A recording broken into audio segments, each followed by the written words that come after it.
Good evening. Here is the world news from our studio, BGI TV, Baba Bagede Imo TV. I am yours faithfully, Morire Rebila Lawal. First are the major headlines for the world news this evening. 1983 coup, al-Buhari's regime maltreated southern Christian politicians at Gumi. Africa is being left behind in COVID-19 vaccination, WHO Afro. Insecurity, why bandits killing victims, Sheikh Gumi. Lai Mohammed, no administration has tackled insecurity than Buhari. My health is deteriorating from chemical. DSS officials forced me to drink in cell. Igbo's hate. Olowu of Owu, Oba Dusumu, is dead. And to some part of the world news, shun fake news, promote peaceful coexistence. DSS to media. Sylvester Oromoni, why parents of fleeing suspected Dowen College students can be liable, VC. Bandits kill Kaduna lawmaker, abducts travelers on Kaduna Zaria highway. Woman jailed 6 months for burning house helps back with hot pots. Concerning the Unitad, NNPC assures Nigerians of sufficient petrol, says no need for panic buying. And for foreign, Omicron, UK removes Nigeria, others from red lists. And sports, Sergio Aguero announces retirement from football. The news in details. Former governor of Osun State and interim national chairman of the All Progressive Congress APC, Chief BC Akande, has accused the General Muhammadu Buhari-led military regime of employing double standard in treatment of political detainees after the December 31st, 1983 military coup. According to him, Southern and Christian political leaders got a raw deal compared to Northern and Muslim counterparts during the regime's onslaught against politicians in 1984 in the guise of fighting grafts. It also, for instance, of 19 states of the country at the time, only the deputy governors of Oyo State were tried, and while Vice President Alex Ekweme was all into prison, President Sheikh Shagari was detained at a comfortable federal government house in Ikoyi. Also, with us at Boni Camp were SM Afolabi, my predecessor as deputy governor, who served briefly as President Shagari's Minister of Education, and Chief Ogedegbe, another former minister from Ondo State.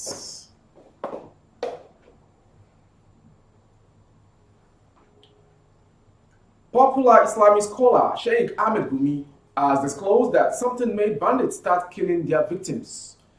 Gumi said bandits were out to avenge the killing of the family members by the military through airstrikes, speaking at a retreat on inclusive security organized by the Global Peace Foundation and Vision Africa in Abuja.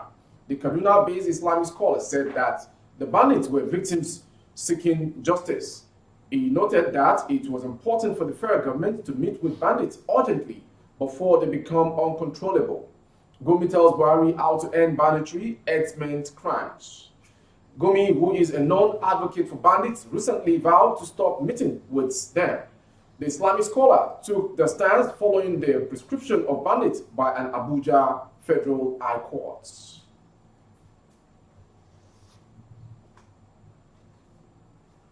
It's also coming again. Minister of Information Alhaji Lai Mohammed boasted on Wednesday that without President Muhammadu Buhari's Nigeria security situation would have been worse. At a news conference in Abuja, Mohammed said that Buhari had made the issue of insecurity a major plank of his administration. Buhari has provided quality leadership to motivate security agencies to tackle insecurity, the minister boasted. No other administration has tackled insecurity than Buhari, Mohammed added.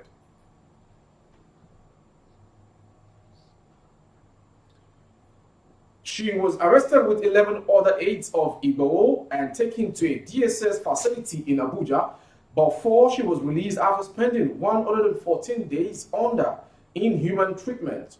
Sharing a horrible experience, she said, when the shooting was so intense, I hid myself in a room that was where they came for me. I had already made up my mind that it would be my last day. I opened the door to surrender myself. I was beaten mercilessly with objects to the extent that I cannot walk normally till today. Others were equally beaten before we were taken to Abuja DSS custody. I was locked up in a room for 114 days with different kinds of torture. I was fed with rice, beans that are not well cooked. I was given chemical to drink. They threatened to either kill me or send me to jail. They told me, "You truncated our mission. You are the one who alerted the world of our raid at Igbo's house." The threat was so intense to the extent that I started crying, telling them to spare my life to take care of my 2 kids and my aged mother.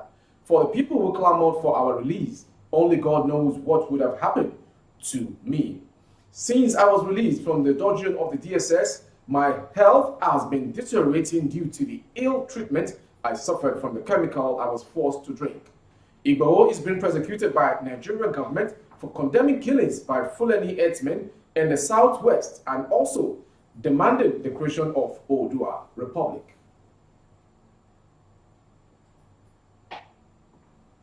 It's on a sad note we announce to you the Olowu of Owu Kingdom, Oba Olusoya Dosunmu Amororo II is dead.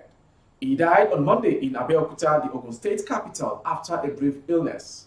Oba Adegboyega Dosunmu joined the Nigerian Civil Service in 1956 and later the Nigerian Broadcasting Corporation, where he rose to become the head of the drama department.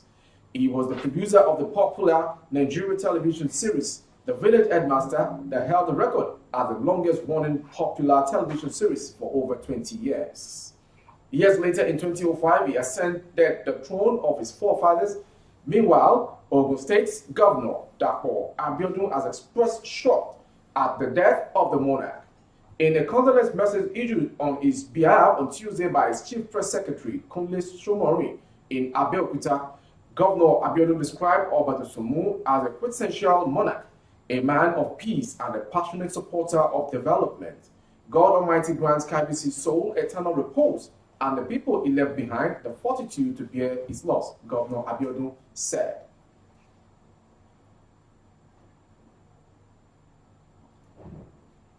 The Department of State Services, DSS, has called on the media to be mindful of its duty in national security.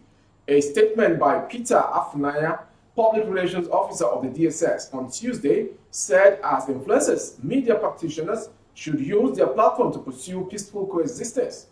They must commit themselves to the unity of the country and shun misinformation, fake news, hate speech, and such other misleading narratives. Journalists, while discharging their constitutional roles, are enjoined to be objective, conflict-sensitive, and patriotic in their reportage, the statement said.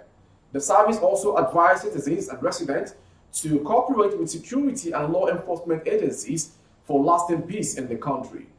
On its part, the service will continue to collaborate with other sister agencies and relevant stakeholders to ensure that all law-abiding citizens and residents pursue their legitimate businesses without hindrances.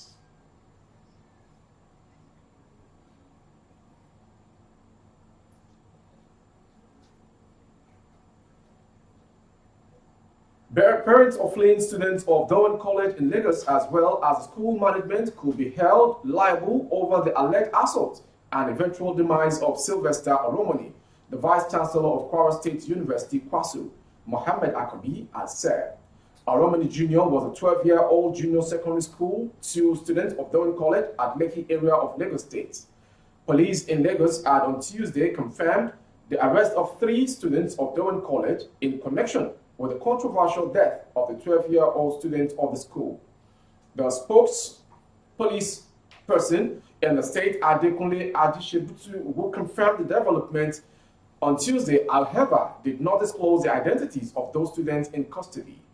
Information gathered earlier reported that the bereaved family had insisted that the 12-year-old mentioned 5 students of the college in his last-minute narrative on how he was allegedly tortured over his refusal to join a secret cult.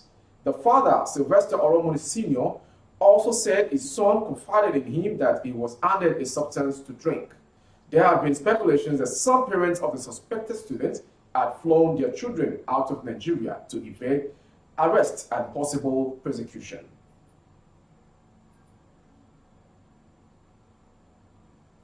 Concerning insecurity and killings, bandits have killed a member of the Kaduna State House of Assembly, Rilwano Gadagu, along the Kaduna-Zaria Highway.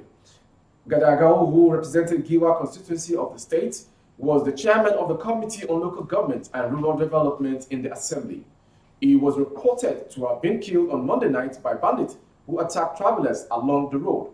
The body of the lawmaker was later discovered on Wednesday morning. Although police authorities in Kaduna have yet to react to the incident, a relative of the late lawmaker confirmed the killing on Channels Television. He revealed that Gadagao's body was found near Mawai, a village just about 13 kilometers from the Kaduna state capital. Another traveler, Wansani Dogara, was also reportedly killed by the bandit. He was said to be among over 30 travelers abducted by the bandits who led a siege on the road.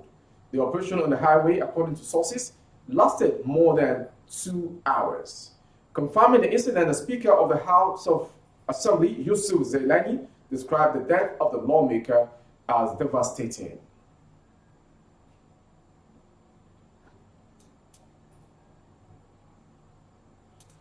Another tragic one, a military officer's pregnant wife, Sarah Freeman David, has been convicted and sentenced to 6 months in jail for burning an 11-year-old house girl, Esther Emoita, with a hot pot in Adamawa State.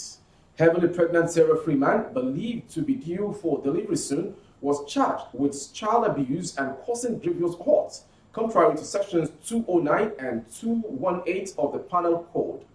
The convict was found to have burnt the house girl with a hot iron pot at her back and right hand. The Chief Magistrate Court 1 Yola convicted the 27-year-old Sarah of Army Barracks Jimeta after she was found to have committed the offense. Document filed in the case indicated that the National Human Rights Commission, NHRC, reported the matter at the Kariwa police station on 27 October 2021.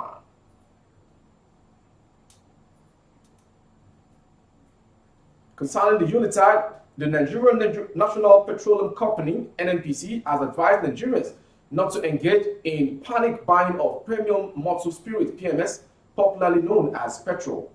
As the people prepare for the coming Christmas and New Year celebrations, the company assured them that it has enough petrol in reserve that will last the nation beyond the festive period.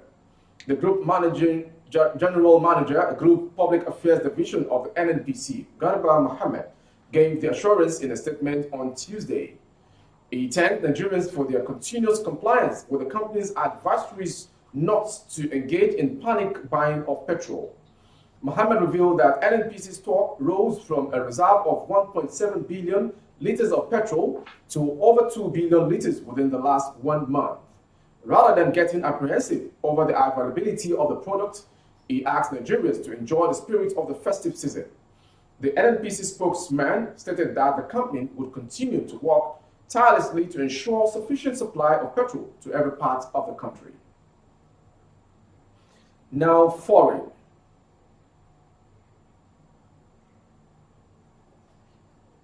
The UK authorities have finally reviewed the travel ban imposed on Nigeria and 10 other countries over the Omicron COVID variants. Sajid Javid, UK Health Secretary, announced this when he briefed the British Parliament on Tuesday. He told lawmakers that England will remove all 11 countries from the red list from 4 p.m. GMT on Wednesday. The Health Secretary said the travel red list for countries is no longer working in stopping the spread of new variants. He said, "So I can announce today that we will maintain our temporary testing measures for international travel. We'll be removing all 11 countries from the red travel list effective from 4 p.m. tomorrow. Angola, Botswana, Eswatini, Lesotho, Malawi, Mozambique, Namibia, Nigeria, South Africa, Zambia, and Zimbabwe are currently on the list. But it has since emerged the variant is already being transmitted widely within the UK." You are watching the world news from BGI TV, Babagade Imo TV, and lastly, before we go, is a sports story. Barcelona and Argentina striker Sergio Aguero on Wednesday announced his retirement from football at a tearful press conference just over a month after the 33-year-old was diagnosed with a heart problem. I have decided to stop playing professional football. It is a very hard moment, but I am happy with my decision. My health comes first, said Aguero, who enjoyed 10 highly successful years at Manchester City before leaving at the end of last season. He signed a 2-year deal with Barcelona but had made just 5 appearances, scoring 1 goal against Real Madrid before being taken off to hospital with breathing problems after a match at home to Alaves in October. Aguero was then diagnosed with a heart problem and forced to accept that he would not be able to play again. I did everything possible to keep the hope alive, but there wasn't much hope coming. That was the news from BGI TV, but before we go, a quick recap of the headlines once again.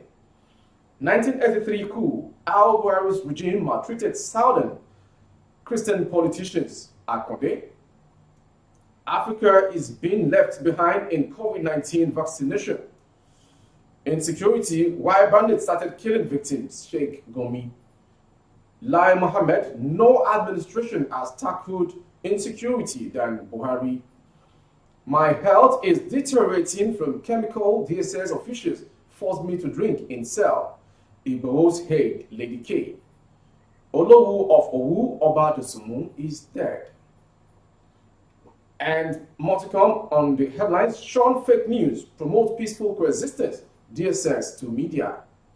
Sylvester Romani, why parents of fleeing suspected Domin College students can be liable, VC.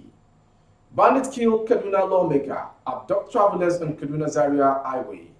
We also brought to you, woman jailed 6 months for burning house helps back with hot pots. And concerning the Unitide, NNPC assures Nigerians of sufficient petrol, says no need for panic buying. And we brought to you from the foreign side, Omicron, UK removes Nigeria, orders from red lists. And sports, Sergio Aguero announces retirement from football. That was the news from BGI TV. Special thanks for being there, and you can link up with more of our broadcasts as soon as it drops on YouTube by Bagede Imo TV. Kindly subscribe and click on the notification bell for updates of our broadcast. On Facebook, Bagede Imo with Alawiye Adebayo. Please like and follow the page for you to get notified. On Instagram, Bagede Imo _22. For advert placement of goods and services and products, the phone number to call for coverage of events as well and functions, 070-3822-6160. I am yours faithfully, Morire Rebila Lawan.